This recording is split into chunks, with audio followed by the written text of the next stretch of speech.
यह कोई ट्रैकिंग नहीं, नरक यात्रा थी। दिल्ली के 5 पुराने दोस्त कबीर, रोहन, विक्रम, अर्जुन और इमरान की कहानी, ये सब बचपन के दोस्त थे। लेकिन उनकी दोस्ती उतनी ही ताजा थी जितनी बचपन में थी। रोहन ने एक ऐसी जगह हिमालय में ट्रैकिंग का सुझाव दिया जहां आज तक कोई नहीं गया था। सब मान गए। मगर एक रात मुंबई में कबीर और रोहन एक दुकान से कुछ सामान ले रहे थे जब लुटेरों ने हमला कर दिया। कबीर डर के मारे एक अलमारी के पीछे छिप गया और उसकी आंखों के सामने रोहन को चाकू से मार दिया गया। कबीर कुछ नहीं कर पाया। यह हादसा उसके दिल में गहरा जख्म बन गया। 6 महीने बाद रोहन की याद में सारे दोस्त उत्तराखंड की ओर ट्रैकिंग पर निकल पड़े। ऊंचे पहाड़, ठंडी हवा और घना जंगल, सब कुछ मनमोहक लग रहा था। पहला दिन जब वे पहाड़ों पर चल रहे थे तो उन्हें बहुत अच्छा लगा, जैसे सब कुछ शांत हो गया हो। सूरज की रोशनी पेड़ों के पत्तों से छनकर नीचे आ रही थी और पंछी बहुत मीठे मीठे गाने गा रहे थे। उनमें से एक दोस्त का नाम अर्जुन था। वह हमेशा बहुत खुश रहता था और खूब हंसता था। वह आगे आगे चल रहा था, लेकिन तभी उसका पैर फिसल गया और वह नीचे गिर गया। उसे थोड़ी चोट लग गई थी, इसलिए उसे चलने में मुश्किल हो रही थी। उन्होंने सोचा कि अगर वे एक छोटे रास्ते से जाएंगे तो जल्दी पहुंच जाएंगे। यह रास्ता एक घने जंगल से होकर जा रहा था, जहां कोई सांप, पगडंडी, चलने का रास्ता भी नहीं थी। जैसे ही वे जंगल में अंदर गए, उन्हें पेड़ों पर कुछ अजीब निशान दिखे। कुछ निशान ऐसे थे जैसे किसी जानवर के पैर के हों और कुछ ऐसे थे जैसे किसी अलग भाषा के अक्षर हों जिन्हें कोई समझ नहीं पा रहा था। दोपहर तक उन्हें एक बहुत डरावनी चीज दिखाई दी। एक बकरी की लाश पेड़ से लटकी हुई थी। उसमें से ताजा खून टपक रहा था, जैसे किसी ने उसे जानबूझकर वहां लटकाया हो। बकरी की आंखें खुली थीं और उनमें बहुत डर दिख रहा था। एक दोस्त जिसका नाम इमरान था, उसने कहा कि उन्हें वापस चलना चाहिए। लेकिन कबीर नाम का एक और दोस्त, जिसके मन में बहुत दुख था क्योंकि उसके दोस्त रोहन की मौत हो गई थी, वह किसी भी हाल में आगे बढ़ना चाहता था। उसे लगा कि शायद यह सफर उसके दुख को कम कर देगा। शाम होने लगी और आसमान में काले बादल छा गए। अचानक बहुत तेज बारिश होने लगी। वे दौड़कर एक पुरानी और टूटी हुई झोपड़ी में घुस गए ताकि बारिश से बच सके। झोपड़ी के अंदर की दीवारों पर किसी अजीब भाषा में कुछ मंत्र लिखे थे। छत से एक बहुत डरावनी मूर्ति लटक रही थी। यह मूर्ति लकड़ी और हड्डियों से बनी एक आदमी जैसी थी, लेकिन उसके सिर की जगह खाली थी और उसके हाथ ऊपर आसमान की तरफ उठे हुए थे, जैसे वह कुछ मांग रहा हो। मूर्ति के नीचे एक छोटी सी जगह थी जहां कुछ सूखे फूल और जानवरों की हड्डियां पड़ी थीं। झोपड़ी के अंदर एक अजीब सी बदबू आ रही थी, जैसे कोई चीज सड़ गई हो। विक्रम ने एक मोमबत्ती जलाई, लेकिन उसकी जलती हुई लौ में वह झोपड़ी और भी ज्यादा डरावनी लग रही थी। उस रात उन सभी दोस्तों को बहुत गंदे और डरावने सपने आए। कबीर को तो अपने दोस्त रोहन की मौत का वही भयानक सपना फिर से दिखा। नहीं रोहन, वह डर के मारे चीखता हुआ नींद से उठा। दूसरा दिन जब उसकी आंखें खुली तो उसने देखा कि वह झोपड़ी के बाहर कीचड़ में लेटा हुआ है। उसके सीने पर जहां दिल होता है वहां पंजे जैसे गहरे निशान थे, जैसे किसी बहुत बड़े जानवर ने उसे नोच दिया हो। यह क्या है? कबीर ने अपने निशानों को देखा। उनसे खून निकल रहा था, पर आसपास तो कोई जानवर भी नहीं था। अर्जुन और विक्रम की हालत भी ठीक नहीं थी। उनके शरीर पर भी कई खरोंच और चोटें थीं, जैसे किसी ने उन्हें मारा हो। अर्जुन दर्द से कराहते हुए बोला, आह, यह सब क्या हो रहा है? विक्रम ने भी कहा, मुझे कुछ समझ नहीं आ रहा, मेरा शरीर दुख रहा है। लेकिन इमरान का हाल तो सबसे अजीब था। वह झोपड़ी के अंदर उस डरावनी मूर्ति के सामने बिना कपड़ों के झुका बैठा था। उसकी आंखें एकदम खाली थी, उनमें कोई भावना नहीं थी। ऐसा लग रहा था मानो वह कोई और इंसान हो, जैसे किसी ने उसे अपने बस में कर लिया हो। उसका पूरा शरीर कांप रहा था और वह अजीब अजीब बातें बड़बड़ा रहा था। भूतकालीन भूतकालीन। यह सब देखकर कबीर, अर्जुन और विक्रम बहुत डर गए। उन्हें समझ नहीं आ रहा था कि उनके साथ यह सब क्या हो रहा है। दूसरे दिन ऐसे ही बीत गया। तीसरा दिन सुबह हुई, लेकिन दोस्तों को लगा जैसे जंगल उन्हें छोड़ ही नहीं रहा था। यह क्या हो रहा है? कबीर ने हैरानी से कहा। उन्होंने बहुत कोशिश की कि वे जंगल से बाहर निकल जाए, कई रास्तों पर चले, लेकिन हर बार घूम फिरकर वे उसी पेड़ पर वापस आ जाते जहां वह बकरी की लटकी हुई लाश थी। यह बहुत अजीब था, मानो जंगल उन्हें जाने ही नहीं देना चाहता हो।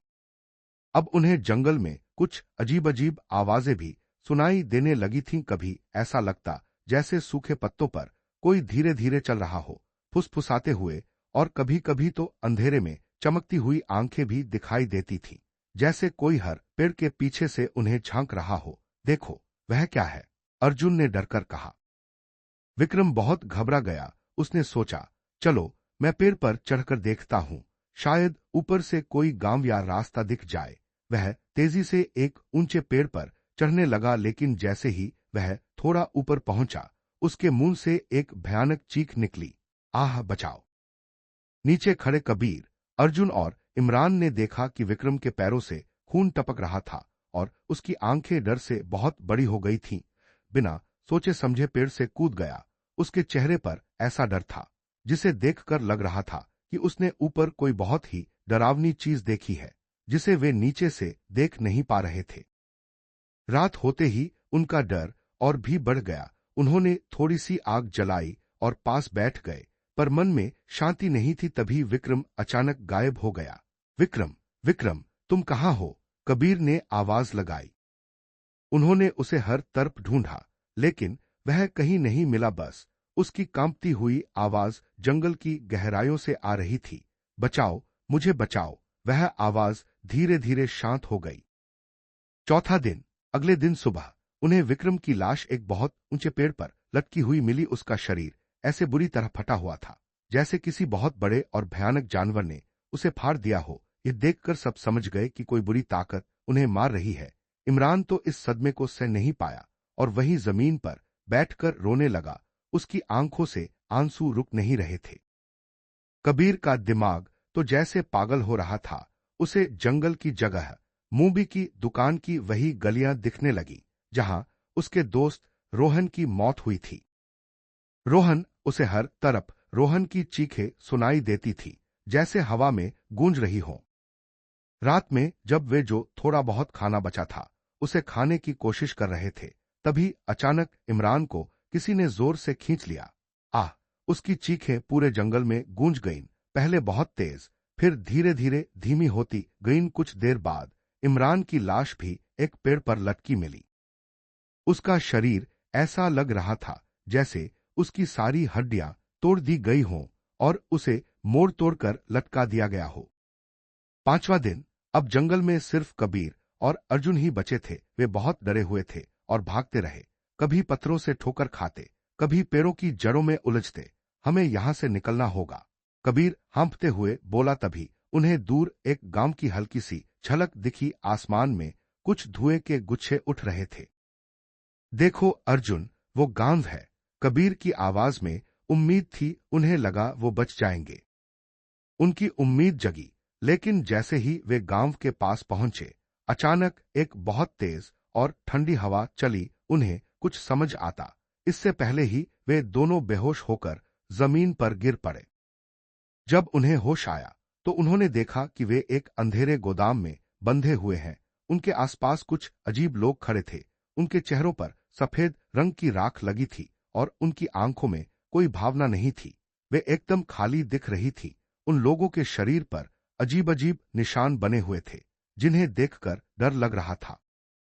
उनमें से एक आदमी, जिसकी आवाज बहुत गहरी और डरावनी थी, उसने उन्हें बताया, हम एक बहुत पुराने और भयानक देवता भूतकालीन की पूजा करते हैं। ये देवता काल भैरव और माया देवी के बच्चे हैं।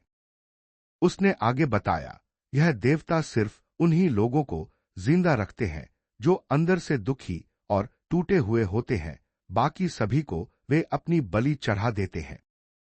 कबीर के सीने पर जो निशान थे जो उसे झोपड़ी में मिले थे, उन्हें देखकर उन लोगों ने कहा, यह लड़का तो चुना गया है, इसे हमारे देवता का सेवक बनना होगा। लेकिन अर्जुन को बलि चढ़ाने के लिए ले जाया गया। गोदाम के अंदर एक बहुत बड़ी वेदी, पूजा करने की जगह बनी हुई थी, जहां सूखे खून के धब्बे और जानवरों की अजीब अजीब हड्डियां पड़ी थी। उन तांत्रिकों ने अर्जुन को उस वेदी पर लिटाया और जोर जोर से कुछ मंत्र पढ़ने लगे। अचानक पूरे गोदाम में एक काले रंग का धुआं फैल गया और उस धुएं में से भूतकालीन बाहर आया। वह इतना बड़ा था कि उसकी ऊंचाई पैरों से भी ज्यादा थी। उसके सीने में एक आदमी का चेहरा था जो बहुत दुखी और दर्द से भरा दिख रहा था। उसके हाथ इतने लंबे थे कि वह पैरों तक पहुंच सकते थे। उसकी आंखें लाल लाल अंगारों की तरह चमक रही थी। भूतकालीन ने अर्जुन को एक प्यारा सपना दिखाया। अर्जुन ने देखा कि उसकी पत्नी मुस्कुराते हुए उसके पास आ रही है, उसे गले लगाने के लिए। अर्जुन बहुत खुश हुआ और उसने आंखें बंद कर ली, लेकिन जैसे ही उसकी पत्नी उसे गले लगाने लगी, उसका चेहरा एक भयानक राक्षस में बदल गया और उस राक्षस ने अर्जुन को अपनी लंबी लंबी उंगलियों में जकड़ लिया और उसे खींचकर पेड़ पर टांग कर मार डाला। आह नहीं! अर्जुन की चीख पूरे गोदाम में गूंज उठी, लेकिन उन तांत्रिकों के चेहरों पर कोई दुख नहीं था। वह रात थी। कबीर का मन रोहन की मौत और अभी अभी अर्जुन की भयानक बलि को देखकर बहुत जल रहा था। उसने किसी तरह खुद को आजाद किया। उसे पास में एक जलती हुई मशाल दिखी। उसने तुरंत वह मशाल उठाई और उस मंदिर में आग लगा दी। मैं तुम्हें नहीं छोड़ूंगा, कबीर गुस्से में बोला। लकड़ी और सूखे पत्तों से बना वह मंदिर बहुत तेजी से जलने लगा। भूतकालीन गुस्से से चिल्लाया और कबीर का पीछा करने लगा। जंगल हिलने लगा, पेड़ जोर जोर से झुकने लगे और हवाएं भयानक आवाजें करने लगी, जैसे वे भी चिल्ला रही हों। कबीर को फिर से रोहन दिखाई दिया। इस बार वह मुस्कुरा रहा था, जैसे कह रहा हो, हार मान लो कबीर। लेकिन अब कबीर तैयार था। उसके अंदर का डर अब बदल गया था। वह गुस्से और हिम्मत से भर गया था। उसने पास पड़ी एक पुरानी कुल्हाड़ी उठाई और अपनी पूरी ताकत से राक्षस के सीने पर वार किया। यह लो! राक्षस एक भयानक चीख के साथ पीछे हटा। उसके सीने से काला धुआं निकलने लगा। कबीर भागता रहा, बिना रुके, बिना पीछे मुड़े। वह तब तक भागा जब तक कि वह जंगल की सीमा किनारा पर नहीं पहुंच गया। वहां धूप फैली हुई थी और हवा ताजी थी। जैसे ही वह जंगल से बाहर निकला, राक्षस रुक गया। वह अपने जंगल से बाहर नहीं जा सकता था, मानो कोई अदृश्य दीवार उसे रोक रही हो। वह जोर जोर से चीखा, उसकी आवाज जंगल में गूंजती रही। लेकिन कबीर अब आजाद था। वह बहुत थका हुआ, शरीर पर खून के निशान लिए, लेकिन जिंदा खड़ा था। उसने एक भयानक देवता का सामना किया था और अपने डर को हरा दिया था। यह उसकी सबसे बड़ी जीत थी। दोस्तों, कहानी अच्छी लगी हो तो चैनल को लाइक, शेयर और सब्सक्राइब करें।